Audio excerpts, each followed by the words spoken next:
평택 안성 사람은 평안한 사람입니다. 옆 사람들과 한번 인사하겠습니다. 평안하세요. 무더위에 평안하세요. 예. 우리 하나님은요, 이렇게 씩씩하게 인사를 하셔야 돼요. 우리가 평안하기를 원하십니다. 그래서 민수기 6장 24절에서 26절에 보면 하나님께서 이스라엘 백성들, 하나님의 당신의 백성들을 택하시고 나서 아론과 제사장들에게 이렇게 너희는 늘 축복해라 라고, 당신의 자녀들을 이렇게 축복해라 라고 하는 말씀이 나오는데, 여호와는 내게 복을 주시고 너를 지키시기를 원하며 여호와는 그 얼굴을 내게로 비추사 은혜 베푸시기를 원하며 여호와는 그 얼굴을 내게로 드사 평강 주시기를 원하노라 하라. 아멘. 늘 평강 주시기를, 하나님은 평강 주시기를 원한다 라고 그렇게 말씀하라고 얘기합니다. 예수님께서 요한복음 14장 27절에 보면 이제 십자가의 죽음을 앞두고 제자들이 굉장히 불안해하고 이제 어떻게 되는 건가, 우리는 어떻게 해야 되나 라고 하는 그 불안감에 휩싸여 있을 때 예수님께서 마지막 고별 설교를 하면서 뭐라고 말하느냐 하면, 평안을 너희에게 끼치노니 곧 나의 평안을 너희에게 주노라. 내가 주는 평안은 세상에 주는 것과 같지 아니하다라고 말씀합니다. 그리고 나서 또 예수님께서 십자가를 지셨다가 부활하시고 난 후에 이제 제자들을 처음 만나는, 뿔뿔이 흩어졌던 제자들을 처음 만나는 그 장면에서 요한복음 20장 19절에 보면 뭐라고 말씀하시냐? 너희에게 평강이 있을지어다. 아멘. 이 말씀들이 의미하는 것이 뭡니까? 하나님은, 성삼위 하나님은 우리에게 평안하기를, 평강 주시기를 원하신다고 하는 사실입니다. 지금 우리는 안팎으로 너무나도 불안한 시대 가운데 살아가고 있습니다. 그런 이 시대에 샬롬, 평안이 너무나도 요구되어지고 필요한 그런 시대를 살아가고 있습니다. 사랑하는 여러분, 이 불안한 시대를 살아가는 여러분에게 하나님의 평안이 임하시기를 주님의 이름으로 간절히 축원드립니다. 축원드립니다. 예. 아멘 할 때 이렇게 은혜가 입으로 쏙 들어온다네요. 아 하고 벌릴 때. 아멘. 그런데요, 지난주에 제가 계속 말씀드릴 때 우리에게 우리는 평안이 정말 있기를 원하고 평강하기를 원하잖아요. 이 평안을 나타내는 성경의 단어는요, 구약에는 샬롬이라는 단어고 신약은 헬라어로 써서 에이레네라고 하는 단어를 씁니다. 샬롬이라는 단어가 구약에 300번 나오고 에이레네라고 하는 평강이 이 신약에 100번 나오는, 한 400번쯤 성경에 나오는 주요 주제 가운데 하나가 이 샬롬, 평안인데요. 그 번역이 여러 가지로 우리 성경에는 되어 있습니다. 샬롬이라는 똑같은 단어인데 어떤 때는 평강이 임하기를, 평안, 또 어떤 때는 평화, 또 화평, 이렇게 다 다르게 번역이 되어 있는데 사실은 샬롬이라고 하는, 에이레네라고 하는 같은 단어입니다. 그런데 우리나라 말로 이렇게 딱 생각을 해보면요, 평안과 화평은 조금 다른 의미, 우리가 생각할 때 같은 단어인데, 성경에서는 같은 단어인데 우리가 생각할 때 평안은 뭔가 내 내부에, 내 안에, 외부에 관계없이 지금 여러 가지 어려운 상황들이 있지만 그래도 내 안이 편안한 상태, 이게 평안 아니겠습니까? 그렇고 화평이라고 하는 것은 뭔가 내 안에보다도 외부적인 다른 사람과의 관계에서 어그러짐이 없이 평화한 상태, 뭐 어떤 사물과의 외부에서 오는 것들과의 어떤 관계가 편안하고 평화가 있는 그런 상태를 우리가 화평하다라고 볼 수 있습니다. 전쟁이 없는 상태가 평화고요. 이런 모든 것들을 포함하는 단어가 사실은 이 샬롬이나 에이레네라고 하는 단어입니다. 그래서 우리는 평안하다고 할 때요, 다른 사람들이 어떻게 되든지 간에, 일이 어떻게 되든지 간에 나만 편안하면 된다고 하는 생각을 할 때가 많이 있는데, 성경에서 말하는 평안은 그런 평안이 아니라고 하는 사실입니다. 성경에서 말하는 평안은 나도 평안하고 다른 사람과도 화평하고 또 더 넘어져서 내가 속해 있는 공동체가 평화가 있을 때, 그것이 성경에서 말하는 샬롬이고 에이레네라고 하는 사실입니다. 세상 사람들은요, 그냥 내가 보기 싫은 사람들, 내가 싫어하는 사람들, 이런 사람들 그냥 신경 쓰지 않으면 돼. 같은 공동체에 있고 같은 단체 안에 있어도 그냥 그래서 인사도 하지 않고 뭐 그렇게 지내는 게 보기 싫은 사람인데, 그리고 싫어하는 사람인데 그게 속 편하다고 평안하다고 생각하고 그렇게 살아갑니다. 그런데 성경에서 말하는 평안은 그런 평안이, 성경이 말하는 평안은 그런 평안이 아니라고 하는 사실입니다. 하나님 안에서 평안한 사람, 샬롬의 사람은 자신도 평안하지만 다른 사람들도 평안하게, 내가 속해 있는 공동체가 평안하게 하는 사람이 바로 평안한 사람이다라고 볼 수 있습니다. 왜냐하면 이 샬롬이라는 것은, 이 성경에서 말하는 평안은 우리 안에 있는 것이 아니고 우리가 죄악 가운데 잃어버린 것 중에 하나입니다. 이 평안은 하나님 앞에 있는 겁니다. 그런데 우리가 믿는 그 하나님은 삼위일체의 하나님입니다. 한 분이신데 세 분인 성부, 성자, 성령 세 분이 서로 관계 속에서 어그러진 거나 뭔가 분쟁과 뭔가 다툼과 미움이 없는 그 서로가 하나 되어지는, 서로가 생각만 해도 따뜻하고 연합되어지고 그 안에 하나님이 존재하는, 한 분으로 존재하는, 그것이 바로 샬롬의 상태입니다. 그래서 하나님은 샬롬으로 계십니다. 평안한 존재입니다. 본질이 그 샬롬이신 하나님께서 이 땅에 평화를 잃어버려서 분쟁이 있고 다툼이 있고 미움이 있고 전쟁이 가득한 세상에 하나님께서 이 땅에 내려오십니다. 그분이 누구십니까? 예수 그리스도입니다. 샬롬의 하나님이 이 땅에 내려오셔서 그 하나님이 내려오신, 예수님이 탄생하신 그 탄생에 대해서 천사를 보내서 이 탄생의 의미가 무엇인가 하는 것을 누가복음 2장 14절에서 말씀하시는데 뭐라고 말씀하시느냐? 하늘에는 영광이요 땅에서는 기뻐하시는 사람들 중에 평화로다. 아멘. 하나님께는 영광이고 이 땅에는 평화라는 거예요. 그 샬롬이신 하나님께서 이 땅에 내려오신 분이 예수님인데 그 예수님이 내려오심으로 인해서 평화가 이루어졌다는 거예요. 내 안에서 평안이 있게 되어지고 다른 사람들과의 화평이 이루어지고 전쟁이 끊기게 되어지고 이런 일들이 일어나게 되어졌다는 거예요. 그래서 이사야 선지자가 예언한 것처럼 죄로 인해서 평화가 깨어진 세상에 하나님께서 평화의 왕으로 이 땅에 오셨습니다. 그래서 사도행전 10장 36절에 보면 베드로가 고넬료에게 복음을 전하게 되어지는데 그 복음의 핵심이 뭐냐면 화평의 복음, 이렇게 말을 합니다. 화평의 복음이다. 10장 36절에 만유의 주 되신 예수 그리스도로 말미암아 화평의 복음을 전하사. 아멘. 그 복음을 화평의 복음이다. 예수 그리스도의 복음이 화평의 복음. 또한 바울은요, 에베소서 6장 15절에서 그리스도인이 이 땅에서 살아가는 동안 영적인 전쟁을 하고 그리스도인으로 살아가기 위해서는 전신갑주를 입어야 되는데, 영적인 무장을 내야 되는데 그때 신어야 되는 신발이 뭐냐? 평안의 복음이 준비한 신, 평안의 복음으로 준비한 신을 신어야 된다라고 말씀하고 있습니다. 또한 성령의 9가지 열매 중에 세 번째 열매가 뭡니까? 사랑과 희락과 화평. 성령에 임하는 곳에도 화평, 평안의 은혜가, 샬롬의 은혜가 임하게 되어진다는 것이에요. 그래서 바울은 매 서신서를 쓸 때마다, 13권의 서신서를 쓸 때마다 뭐라고 문안을 합니까? 하나님 아버지로부터 너희에게 은혜와 평강이 너희에게 있을지어다. 있기를 원하노라. 은혜와 평강, 카리스, 에이레네, 늘 이 두 가지를 문안 인사로 그렇게 얘기를 합니다. 우리도 한번 옆 사람과 인사해 볼까요? 집사님에게 은혜와 평강이 있기를 원합니다.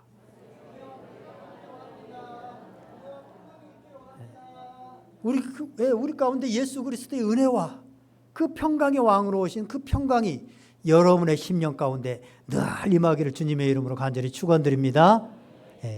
마태복음 5장 9절을 보면 예수님께서 평화의 왕으로 이 땅에, 평강의 왕으로 이 땅에 오셔서 이제 첫 설교를 하는데 그 설교가 산상수훈입니다.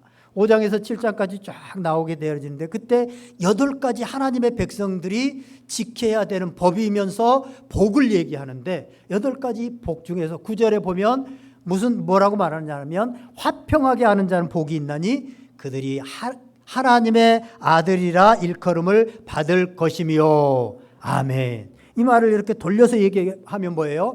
하나님의 아들은 화평하게 하는 자라는 거예요. 그 대표적인 자가, 그 분이 누굽니까? 예수 그리스도. 예수 그리스도가 화평의 왕으로, 평강의 왕으로 이 땅에 오셨잖아요. 그러므로 본질이 평화인, 본질이 샬롬이신 그 하나님이 이 땅에 오신 분이 평화의 왕이신 예수 그리스도로 이 땅에 오셨으며, 그 예수 그리스도의 복음이 화평의 복음이라는 사실을 알고 그 평안을 사모하고 그 평안을 누리기 원하는 사람은 화평케 하는 사람이 되어진다는 거예요. 아멘. 화평케 하는 사람, 피스메이커, 평화를 만드는 사람. 지금 이 땅에요, 얼마나 많은 단체, 많은 사람들이 갈등을 합니까? 사람들 가운데도. 그래서 분쟁 조정위원회 이런 것들, 분쟁을 조정할 수 있으면 참 세상에 이렇게 따뜻한 세상이 되어지는 그런 아예 직분까지도 있어요. 어떻게 우리는요, 이 화평을 만들기 위해서 하나님께서 주신 그 은혜가 필요해요. 우리 속에는 이 하나님이 안에 들어있는 샬롬을 잃어버렸어요. 우리 스스로도 잃어버리고 그걸 만들 수 있는 그런 능력이 없어요. 그래서 하나님으로부터 이 평안을 공급받기 위해서 우리는 주님의 이 평안의 복음을 경험하고 그 평안의 복음이 성령으로 우리 안에 가득하게 되어질 때 드디어 우리도 평안한 사람이 되어진다고 하는 사실입니다. 한국의 한 유명한 목사님이요, 그리스도인의 삶을 지금 은퇴하셨는데 X로 이렇게 표현을 하는데 저도 공감을 합니다. 왜 X로 표현을 하냐면 예수 그리스도를 헬라어로 말할 때 크리스토스라고 화면에 나오죠. 헬라어로 크리스토스라고 할 때 X로 시작됩니다. X로 시작되어지는데요. 이게 어떤 의미? 그래서 우리 말을 할 때 X인 하면 그리스도인 이렇게 표현을 해요. 그래서 예수 그리스도를 X로, 그래서 어느 교단에 보면 이렇게 로 X 이렇게 돼 있잖아요. 교단 마크가. 그게 그리스도라고 하는 표현이거든요. 어디 장로교에 그렇게 돼 있는데 큰 교단에 이 X는요, 제가 중간에 선을 쫙 그어놨는데, 우리는요 그리스도인이 된 것은 위로부터 하나님의 은혜, 하나님께서 우리를 자녀 삼아 주시고 하나님께서 우리에게 예수 그리스도를 보내주셔서 그 예수 그리스도의 피와 그 공로로, 그 은혜로 인하여서 우리가 하나님의 자녀가 되어졌고 그 하나님의 자녀가 되어서 평강을 누리는 그런 사람들이 되어졌습니다. 이것이 X자 위 부분, 제가 그거는 위의 부분이라고 본다면, 이제 우리는 그 은혜를 받은 사람들은 이제 밑에를 이루어가며 X 아래 부분을 이루어가야 되는 사람들입니다. 그래서 그 받은 은혜로 이제 하나님께서 기뻐하시는 그 은혜와 사랑을 가지고 아랫부분을 채워가야 되는데, 아랫부분은 이 하나님의 은혜에 감격해서 아랫부분을 채워가는데, 그 채워가는 것은요 하나님께 채우는 것이 아니라 사람에게 채워가는, 공동체 안에서 우리가 사람들에게 채워가야 되는데, 마태복음 25장 40절에 보면 너희가 여기 내 형제 중에 지극히 작은 자 하나에게 한 것이 곧 내게 한 것이니라 라고 말씀합니다. 사람들에게 그것을 채워가는 거예요. 다시 한번요, 여러분 이해가 되십니까? 우리가 그리스도인인데 그리스도인은 어떻게 살아야 되느냐? 다시 한번 그림 보여주세요. 하나님께로 받은 은혜, 그 십자가의 은혜, 그 사랑, 그것이 우리 안에 충만하게 되어져서 그게 윗부분입니다. 그 사랑을 가지고 밑으로 행하면서 살아가야 됩니다. 그래서 위에 사랑, 받은 사랑이 점점 커지면서 또 밑에 우리가 행하는 그 사랑도 점점 커질 때 우리 그리스도인으로서 점점 성장하게 되어지고 더 커지는 겁니다. 그런데 위에 있는 하나님으로부터 받은 사랑이 없으면요, 그 은혜가 우리한테 넘치지 않으면, 그래서 억지로 하게 되어지면, 내가 억지로 선을 행하고 억지로 어떤 구제행위를 하고 이런 모든 것들이 자기의가 되어지고 결국은 그게 하나님께 영광을 돌리지 못하게 되다는 거예요. 그래서 결국은 우리가 하나님의 그 은혜와 사랑, 그 감격이 있을 때 우리 그 사랑과 은혜와 감격으로 봉사를 하고 섬기고 착한 일을 할 때 그게 정말로 그리스도인으로서 온전한 그리스도인이 되더라라고 하는 사실입니다. 우리가 평안의 복음도 마찬가지입니다.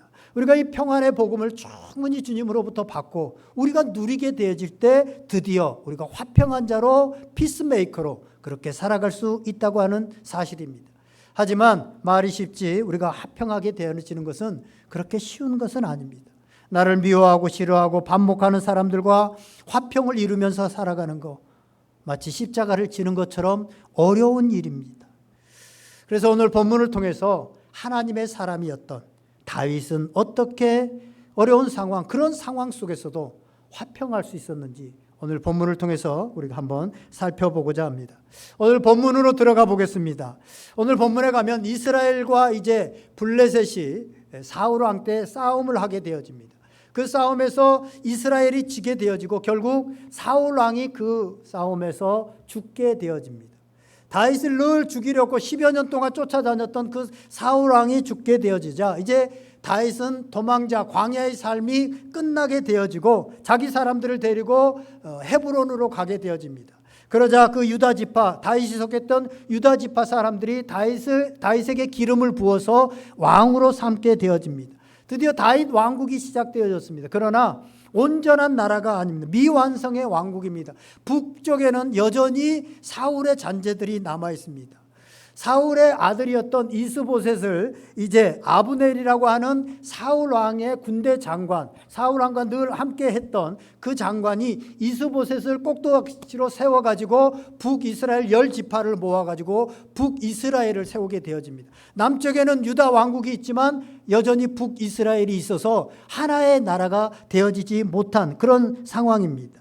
이렇게 북쪽의 이스라엘, 남쪽엔 유다로 분단되어서 마치 우리나라처럼 이런 분단 국가가 7년 6개월 동안 계속되어집니다.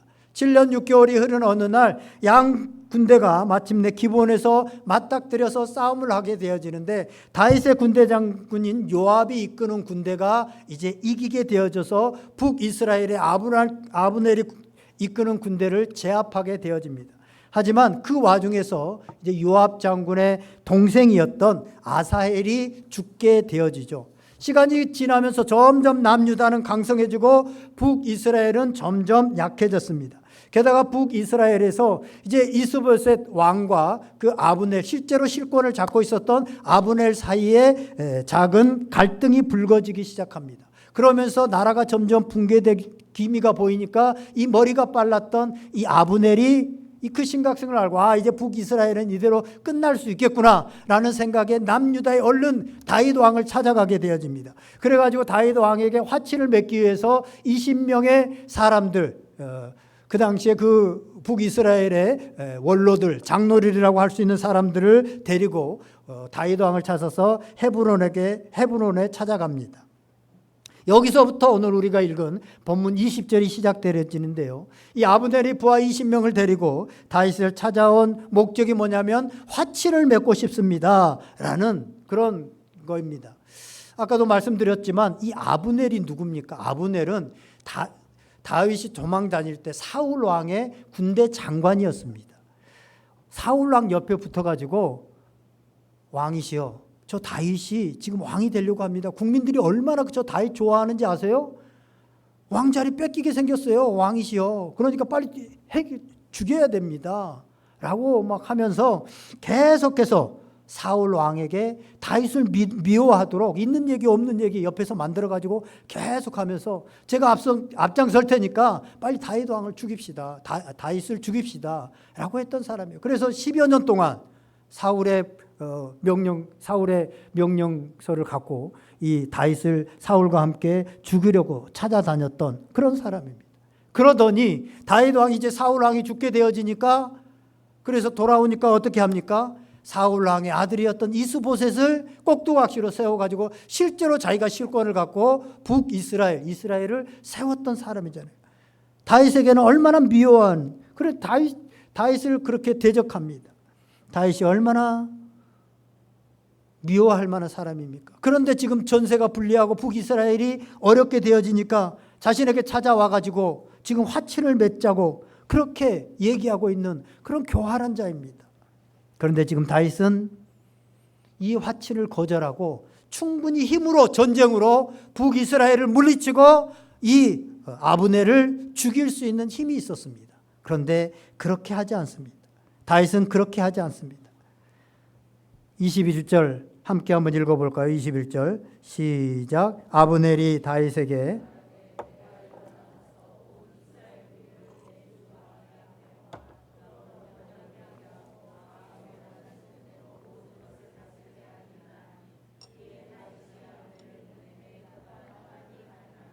예. 이 아브넬이 와서 다윗에게 이렇게 내가 북이스라엘 다 모아서 이렇게 할 테니까 화치를 맺읍시다라고 얘기를 합니다. 통일에 앞장서겠다고 얘기를 하는 거죠. 그때 다윗은 이 아브넬의 약속을 듣고 오늘 21절에 보니까 평안히 가니라. 이에 다윗이 아브넬을 보내매 그가 평안히 가니라라고 평안히 돌려보냅니다. 여러분 아까도 말씀드렸지만 이 아브넬은 십수년 동안 아니 지금까지 한 20년 넘게 다윗을 죽이려고 하고 또 모함하고 또 사울 왕을 부추기고 이스보셋을 내세워서 다윗을 그렇게 미워하고 죽이려고 했던 사람입니다. 근데 그가 왔는데 다윗은 충분히 그에게 대적할 수 있는 힘이 있는 이 상황 속에서도 그냥 돌려보냅니다. 평안히 돌려보냈다라고 성경은 말하고 있습니다. 왜 그렇습니까? 다윗은 피로 통일되는 것을 원치 않았기 때문입니다. 싸움을 원치 않았기 때문입니다. 전쟁으로 한 통일은 결국 진정한 통일이 되지 못할 것을 알았기 때문이고 그것은 하나님이 원하시는 순리가 아니라는 것을 알았습니다. 그래서 다윗은 하나님의 뜻에 순종해서 평화의 길을 선택했습니다. 요압이 떠나고 난 후에 이제 아브넬이 떠나고 난 후에 요압이 돌아왔습니다. 24절에 보니까 요압이 왕에게 나아가 이렇게 말합니다. 어찌하심이니까 아브넬이 왕에게 나와왔거늘 어찌하여 그를 보내 잘 가게 하셨나이까. 다윗의 군대 장관이었던 요압이 돌아와서 하는 말이죠. 25절에 왕도 아시려니와 내래 아들 아브넬이 온 것은 왕을 속임이라. 그가 왕이 출입하는 것을 알고 왕이 하시는 모든 것을 알려 함이니이다 라고 말하고 있습니다. 무슨 말입니까? 그놈이 왔으면 빨리 잡아 죽여야지. 왜 평안히 보냈습니까? 여기 그가 온 것은 왕을 속이고 우리를 염탐하기 위해서 온 것입니다 라고 말합니다. 그리고 나서 뭐라고 말합니까? 요압이 다윗 몰래 사람을 보내갖고 아브넬에게 다시 돌아와라 뭐 할 얘기가 있다 뭐 이렇게 돌아오게 해가지고 아브넬을 죽여버립니다. 아브넬이 죽이고 하는 말이 뭡니까? 나는 국민과 다윗을 위해서 그렇게 했다고 대의 명분을 내세웠습니다. 강교한 아브넬을 제거해야 왕권이 든든히 다윗의 왕권이 든든히 설 수 있지. 그 사람이 또 들어와 가지고 다윗 옆에 있으면 나라가 든든히 서지 못합니다. 이런 대의 명분을 섭니다. 그러나 그 이면에는 숨겨진 이유는 뭡니까? 오늘 본문에도 나오는데 30절에 보면 그가 기브온 전쟁에서 자기 동생 아사엘을 죽인 까닭이니라. 개인적으로는 자기 동생 아사엘이 이 아브넬에게 전쟁에서 죽임을 당했잖아요. 그래서 그 복수를 한 것이고 더 나아가서는 이제 나라가 하나가 되어지고 통일 왕국이 되어지면 군사령관 자리를 이 아브넬에게 뺏길 것 같거든요. 그래서 그 생각 때문에 결국은 이 아브넬을 죽이고 맙니다. 이 소식을 듣고 다윗이 가슴을 치면서 분개합니다. 이것은 다윗이 바라는 것, 다윗이 꿈꾸었던 것과 전혀 바라는 것이 아니었기 때문에 그렇습니다. 아브넬의 죽음으로 인해서 모든 책임은 이제 고스란히 유다의 왕인 다윗의 몫이 되고 말았습니다. 백성들의 눈에는 아브넬을 살해한 이가 최고의 권력자인 다윗으로 보였을 수밖에 없습니다. 다윗이 모르는데 어떻게 지금 상대방의 북이스라엘 최고 집권자를 죽일 수 있어? 이건 다윗이 명령했기 때문이야 라고 할 수밖에 없는 참 억울한 일입니다. 그렇다고 다윗이 자신의 측근인 나는 모르는 일이고 요압 장군이 그를 죽였다라고 할 수도 없는 노릇입니다. 이럴 때 다윗이 어떻게 행동을 합니까? 우리 31절, 32절 말씀 다 같이 한번 읽겠습니다. 31절, 32절 시작. 다윗이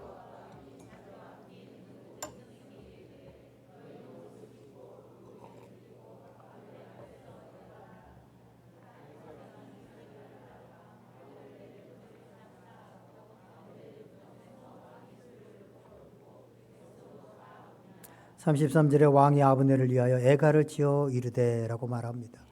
다윗은 이 아브넬을 위해서 장례를 성대하게 치러주고 스스로 상복을 입고 상여를 따라가면서 애도하고 소리 높여 울고 또 애가까지 지어서 불러줍니다.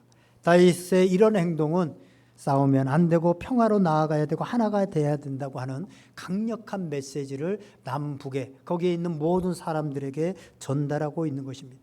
그런 전쟁을 원하지 않았고 복수하려고도 하지 않았습니다. 비록 같이 싸운 적이라고 할지라도 다윗은 자비를 베풀기를 원했습니다. 실제로 다윗은 자신이 힘들게 10년이 넘는 세월 동안 광야로 도망다니면서도 사울 왕을 죽일 기회가 여러 번 있었지만 자신이 죽이지 않았고 자신에게 반역한 압살롬, 배은망덕한 그 압살롬을 죽이는 일을 원치 않았습니다. 또 자기가 구해주고 자기가 잘 보살펴준 그 시므이가 반역자의 편을 들어가지고 자기를 저주할 때도 그 시므이를 다시 용서해 주었습니다. 다윗은 용서의 사람이었고 평화의 사람이었습니다. 그런데 오늘 본문에 나오는 요압은 처음부터 끝까지 다윗을 배반하지 않고 늘 그의 곁에 있습니다. 온갖 전쟁에서 앞장서서 싸웠던 사람으로 겉으로 보기에는 다윗의 충신처럼 보이고 다윗에게는 없어서는 안 되는 오른팔 장수 같은 사람으로 보입니다. 그러나 다른 한편으로 보면 다윗에게 그는 가시와 같은 존재였습니다. 요압에게는 실권이 있었습니다. 군대 장관이라는 지위를 이용해서 자기 친인척들, 자기 동생들을 군대에 요직에 앉히고 군대를 장악했습니다. 그리고 다윗에 대한 태도는 당신 내 말을 안 들으면 확 뒤엎어 버릴 거야. 내가 군대를 다 장악하고 있어. 암묵적인 협박을 늘 하고 있었습니다. 그래서 왕의 명령일지라도 자기 마음에 들지 않으면 따르지 않는 겁니다. 오늘 아브넬을 죽일 때도 마찬가지고 나중에 다윗의 아들이었던 압살롬을 해칠 때도 마찬가지입니다. 다윗의 말을 듣지 않습니다. 자기 마음대로 합니다. 가장 충신인 것 같지만 다윗에게는 가장 힘든 그런 사람이었습니다. 이 사람에 대해서 다윗이 뭐라고 말을 합니까? 39절 말씀 다 같이 한번 읽어보겠습니다. 시작.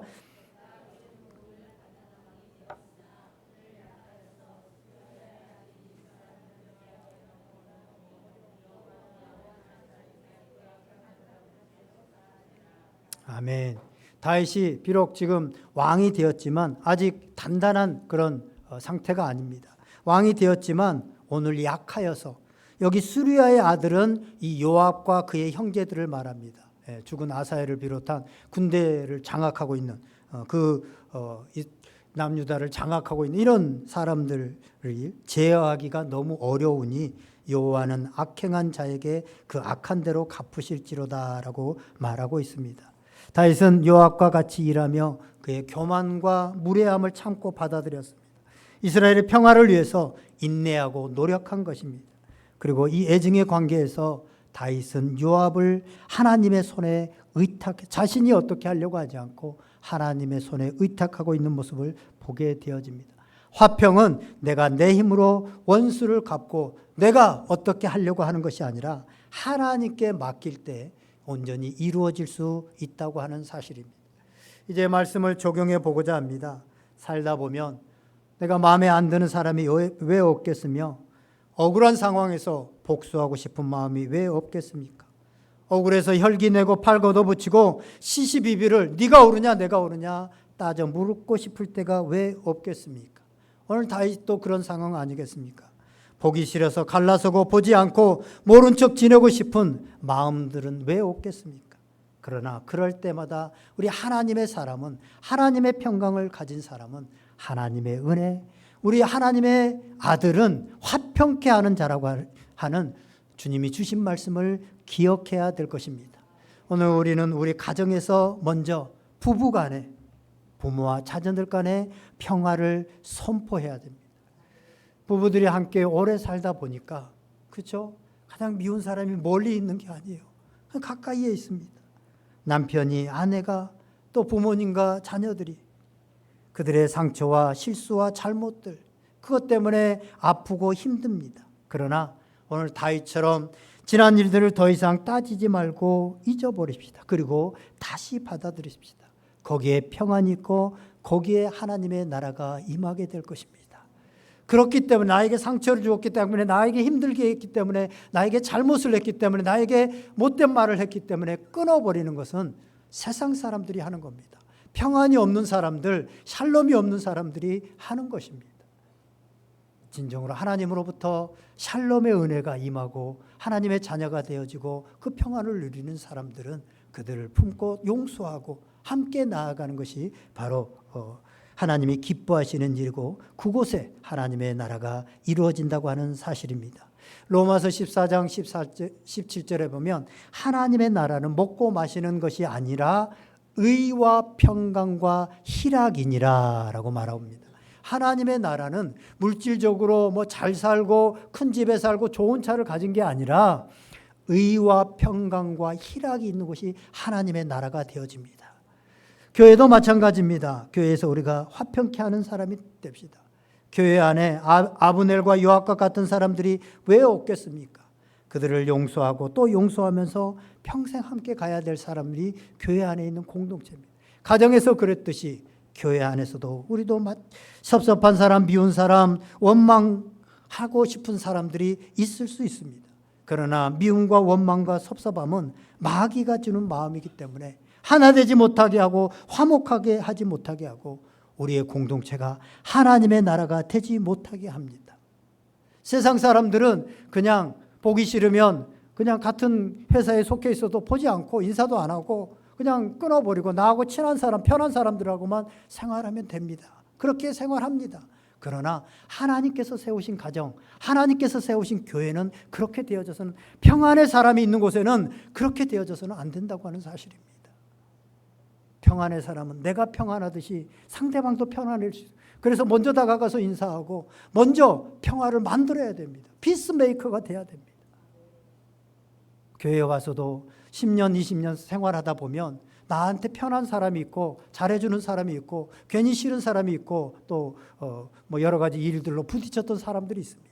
그러나 내가 좋아하는 사람들과만 생활하게 한다면 그것은 세상과 똑같습니다. 여전히 우리가 X자 밑부분을 크게 해야 됩니다. 바울은요, 복음은 헬라인이나 유대인이나 자유인이나 종이나 남자나 여자나 하나 되게 하는 것이 복음의 능력이라고 그랬습니다. 우리가 원수까지도 사랑하고 품고 용서할 수 있으면 그게 우리의 X자의 밑부분이 커지고 우리가 그리스도인으로서 성장하게 되어진다고 하는 사실입니다. 이것이 하나님께서 말씀하시는 샬롬입니다. 평안입니다. 나만 평안하고 너는 평안하든지 말든지 뭐 나는 너를 본 척도 하지 않겠다라고 하는 것은 그건 세상 사람들이 평안을 모르는 사람들이 하나님을 알지 못하는 사람들이 하는 거라고 하는 사실입니다. 교회가 하나님의 나라가 되려고 하면 뭐가 있어야 돼요? 돈이 많고 뭐 성도 수가 많고 건물이 뭐 화려하고 이게 아니라 의와 희락과 화평이 있어야 됩니다. 하나님의 의가 하나님의 평안, 샬롬 그리고 기쁨이 있는 곳이 되어질 때 그것이 정말 하나님의 나라가 될 수 있다고 하는 사실입니다. 나아가 우리가 세상에 나가 하나님과 화목하지 못한 사람들, 하나님을 알지 못하고 마귀에게 사로잡혀 하나님과 원수되어 있는 이런 불쌍한 사람들을 하나님과 화목하게 하는 일에 쓰임받아야 되고 그런 사람이 평안의 사람입니다. 고린도후서 5장 18절에 보면 하나님이 우리에게 화목하게 하는 직책을 주었다라고 말하고 있습니다. 우리에게는 화목하게 하는 직책을 주었습니다. 그래서 하나님을 알지 못한 하나님과 화목하지 못한 사람들에게 그 화목을 전해줘야 될 그 직분을 우리가 맡았다고 하는 사실들을 늘 기억할 수 있기를 바랍니다. 이제 말씀을 정리하고자 합니다. 디모데후서 4장 6절에서 7절을 보면 바울이 이런 고백을 합니다. 전제와 같이 내가 벌써 부어지고 나의 떠날 시각이 가까웠도다 라고 말하고 있습니다. 우리가 보는 시계, 우리가 가지고 있는 시계는요 대부분 디지털 시계나 또 아날로그 시계입니다. 제가 차고 있는 시계도 이게 디지털 시계여서 몇 시, 지금 12시 이런 걸 나타내 주기만 합니다. 그리고 아날로그 시계도 이렇게 동그랗게 몇 시 이렇게 쭉 표시되어 있는데요. 그런데 다윗은요 자신의 인생의 시계를 그런 아날로그나 디지털로 보고 있지 않고 저 본문을 보면 모래시계로 보고 있구나라는 것을 느끼게 되어집니다. 디지털이나 아날로그 시계는요 끝이 없습니다. 계속 시간을 알려주는데 그 다음 시간을 알려주고 그 다음 시간 계속 시간을 알려줍니다. 끝이 없을 것 같아요. 도는 시계, 아날로그 시계도요. 12시면 다시 1시, 2시, 3시, 또 12시면 1시, 2시, 3시 계속 끝이 없이 돌아갑니다. 그러나 모래시계는요. 끝이 보입니다. 끝이 보입니다. 바울은 자신의 삶을 이 모래시계로 보고 있는 거예요. 자기의 삶을 전제로 부어졌다라고. 이 전제라는 게 뭐냐면 제사를 드릴 때 여러 가지 흔들어서 드리는 방법, 불에 태워 화제 드리는 방법이 있고 요제가 있고 여러 가지 방법이 있는데 전제로 드리는 제물을 드릴 때 드리는 방법은요. 포도주나 피를 거기에다 부어 가지고 그것으로 하나님 앞에 올려 드리는 거예요. 그래서 포도주나 피를 어떤 용기에다 담아 가지고 쭉 붓게 되어지면 나머지 공간들이 생긴 거 아니에요? 마치 모래시계처럼 모래가 쭉 떨어지고 나면 거기 공간들이 내 인생이 이만큼 지금 내려갔구나, 이제 이만큼 남았구나 라고 하는 것을 알게 되어지는 것처럼 그렇게 내 인생에 이 전제로 부어진다. 지금까지 내 인생도 전제로 부어졌지만 떠날 날이 이제 얼마 남지 않은 이때 내 삶이 정말 하나님이 기뻐하시는 일을 해야 되겠다라는 고백을 가지고 그 본문을 기록하고 있습니다. 제가 이번에 병을 치료하는 과정에서 꽤 긴 시간이었고 또 질병도 이것저것 처음에 암이라고 해서 거기서부터 해서 얘기들을 하고 수술할 때마다 동의서를 보면 거의 죽기 전 이런 거에 동의를 해야 되잖아요. 저 끄떡끄떡한 사람들은 좀 힘든 수술을 해본 사람이에요. 그러면서 제가요, 그동안 인생을 삶으로만 산다라고 하는 것으로만 바라봤는데 인생의 방향을 죽을 수 있다, 죽음이라고 하는 것으로 이렇게 바라보게 되더라고요. 방향을 살짝 바꿔서 바라보게 되어지니까 어떤 일이 일어나냐면 산다고 할 때 중요한 건요, 재물, 성공, 자존심, 명예 이런 것들이 중요해요. 내가 살아가는 데서 앞으로 살아가고 삶의 방향을 두면 이런 것들이 중요합니다. 그런데 죽음을 우리가 생각하게 되어지면요, 사랑, 용서, 화해 이런 삶이 훨씬 더 의미가 있고 더 가치 있게 다가오더라는 것입니다. 사랑하는 여러분, 우리에게 남겨진 시간이 얼마인지 모릅니다. 그 시간 동안 우리가 하나님의 아들로서 살아가는 삶은 화평하게 하는 삶입니다. 그리고 그 삶이 주님이 인정하시는, 기뻐하시는 삶입니다. 나도 평안하고 상대방도 평안하고 더 나아가서 우리의 공동체가 화평한 평화의 공동체가 되어질 때 그곳이 하나님의 나라가 되어지고 그곳에 성령이 역사하게 되어집니다. 분열하고 있고 미워하고 있고 나만 편안하고 있고 이런 곳에는 성령이 역사할 수 없습니다. 그래서 진정한 사람이 생명이 살아나는, 영적인 생명이 살아나는 일은 그 공동체에는 없습니다. 미워하고 아무리 큰 공동체일지라도. 그러나 우리가 하나님의 아들로서 예수 그리스도가 평화의 왕으로 오셨던 것처럼 우리가 그 평화를 심고 그 평화를 이루어갈 때 그곳에 정말 하나님의 공동체가 되고 하나님의 나라가 되어지고 그곳에서 생명이 살려지는 역사가 있게 되고 정말 행복한 그런 공동체가 될 것입니다. 이것을 일찍이 깨달은 성 프란치스코는 평화의 기도에서 이렇게 기도합니다. 그 기도문을 읽고 마치겠습니다. 주여 나를 평화의 도구로 써주소서. 미움이 있는 곳에 사랑을, 상처가 있는 곳에 용서를, 분열이 있는 곳에 일치를, 의혹이 있는 곳에 믿음을 심게 하소서. 주여 나를 평화의 도구로 써주소서. 오류가 있는 곳에 진리를, 절망이 있는 곳에 희망을, 어둠이 있는 곳에 광명을, 슬픔이 있는 곳에 기쁨을 심게 하소서. 위로받기보다는 위로하며 이해받기보다는 이해하며 사랑받기보다는 사랑하며 자기를 온전히 줌으로써 영생을 얻기 때문이니 주여 나를 평화의 도구로 써주소서. 아멘. 다 같이 기도하겠습니다. 오늘 말씀 생각하면서 오늘 우리가 이 불안한 세상 가운데서 주님이 주시는 참된 평화를 가지고 누리고 살아갈 수 있도록, 또한 그 평안이 나만 평안한 것이 아니라 상대방도 평안하고 우리 공동체가 평안한 그런 평안한 공동체가 될 수 있도록, 그래서 우리 온누리 교회가 정말 생명을 살리는 하나님의 나라가 이루어지는, 또 우리 가정이 하나님의 나라가 이루어지는 그런 공동체가 되게 하여 주시옵소서. 우리 다 같이 한번 간절히 주신 말씀 붙들고 성령의 음성 붙들고 기도하겠습니다. 살아계신 하나님 아버지, 오늘도 아버지 하나님 다윗의 삶을 통하여서 우리가 아버지 하나님 땅 가운데서 어떻게 살아가야 되는지, 아버지 하나님 화평케 하는 사람으로, 피스메이커로 아버지 하나님 살아가야 될 것을 말씀하여 주시니 감사합니다.